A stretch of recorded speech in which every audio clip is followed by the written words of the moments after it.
Hello everyone, welcome back to my YouTube channel, Dabjar Vlogs. For today's video, ang topic natin ngayon ay itong problem subscriber ko sa YouTube. Ito si Ghost Bullet. Ang problema niya ay ito yung message niya. Pop-up ads po sa Redmi 12 sa Messenger at Facebook. Kung gagamitin ay lalabas ang ads. Pati naka-call sa Messenger. Yung problema niya at gawa natin ang content ngayon sa video kong ito. At sa mga nagpa-shoutout ay mag-comments lang po kayo sa comment section para ma-shoutout ko kayo sa sunod ko na mga upload na video. At ang shoutout ko naman ay sa dulo na nitong video. At bago tayo magpatuloy ay mag-intro muna tayo. Take a look at me, I got eyes on you. I see every move you make. So, before tayo magpatuloy, ay magpakilala muna ako sa inyo. Ako nga pala ay si Dabjar Vlogs. Nagsishare ng online tips, tricks, and tutorial. At gumagawa din ng mga contents tungkol sa kung paano matanggal ang mga ads na lumabas sa inyong cellphone at kung paano matanggal ang mga viruses sa ating cellphone. At nag-update din ng mga latest updates ng mga tips, tricks, and tutorial. And my vision is sharing and helping each other. So, ang una natin gawin ay open natin ang Google. I-tap natin ang Google Chrome. At pagkatapos, tap natin ang Google Chrome, i-tap natin ang 3 line. At pagkatapos na-tap ang 3 line, hanapin natin setting. At i-tap natin ito. At pagkatapos na-tap natin ang settings, scroll tayo pataas at hanapin natin ang site setting. I-tap natin ito. At pagkatapos, na-tap natin ang site setting, i-tap din natin ang all sites. At pagkatapos, na-tap natin ang all sites, scroll tayo pataas. Ito na lahat ang mga nag-pop up na ads na sa ating cellphone. Yun ang makikita natin, nag-pop up na mga ads. Ang dami. Tingnan nyo, ang dami niyan. Then, ang sunod natin gagawin ay i-tap natin ang back. Natin ang pop-up, ang unredirect.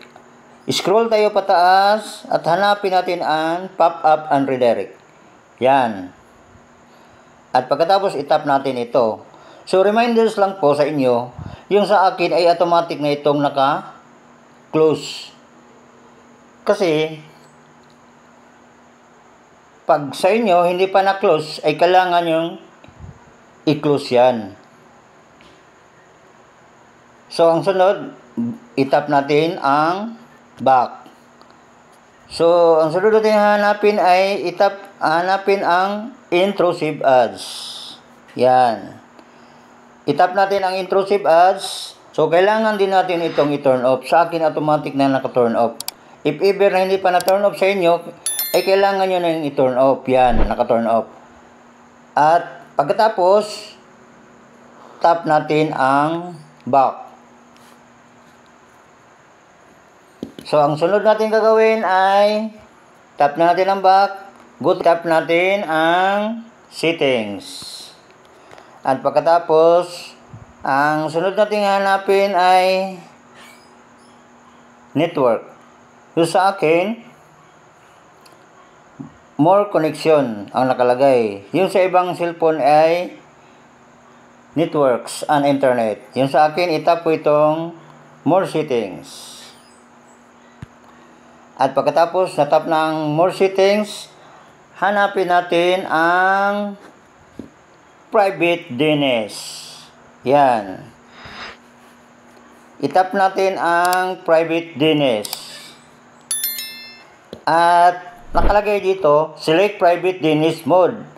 pag sa inyo, halimbawa, nakalagay dito automatic. Sa akin, nasit ko na kasi yan automatic sa private DNS. So, pag sa inyo, hindi pa nasit ng private DNS, provider hostname, so kailangan yung itap at i-change yan ng private DNS at pagkatapos, dito sa baba, ilagay nyo dns.adguard.com.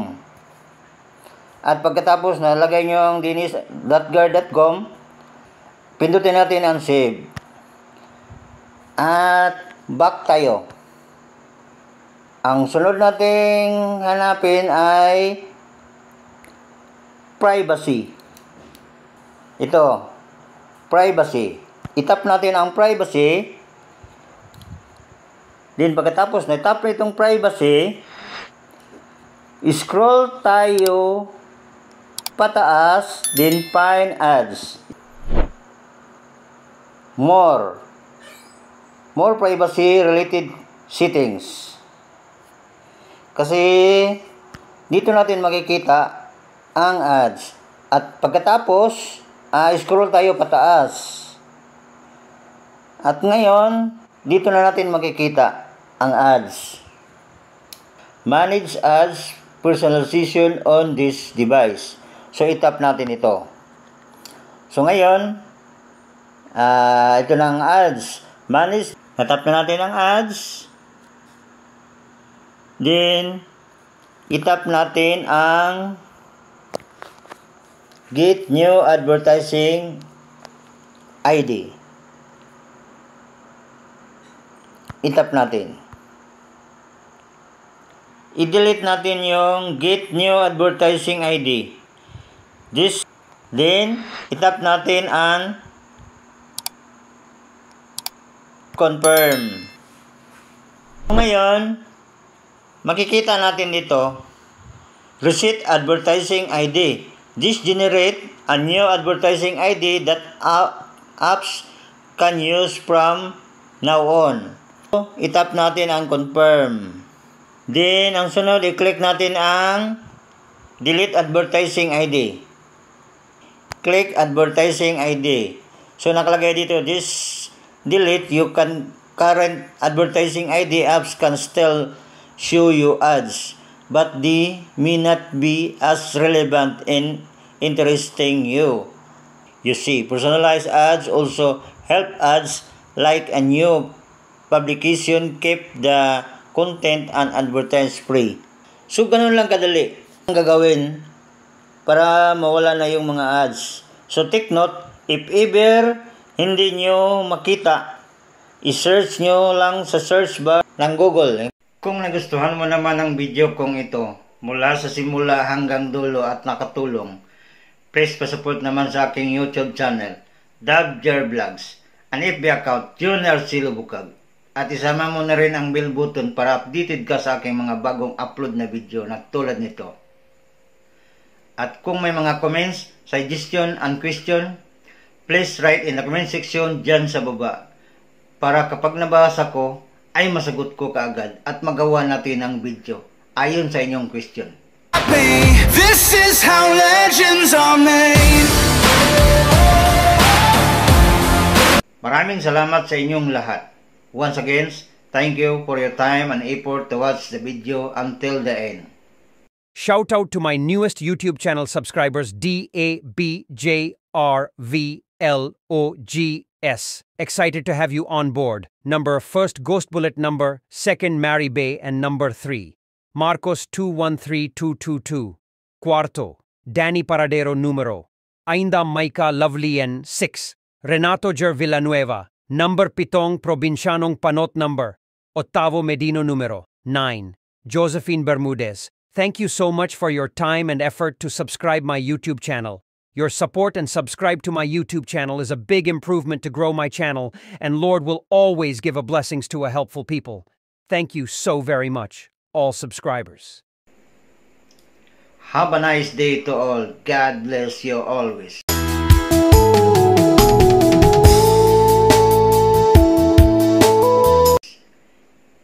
Bye-bye. See you next video.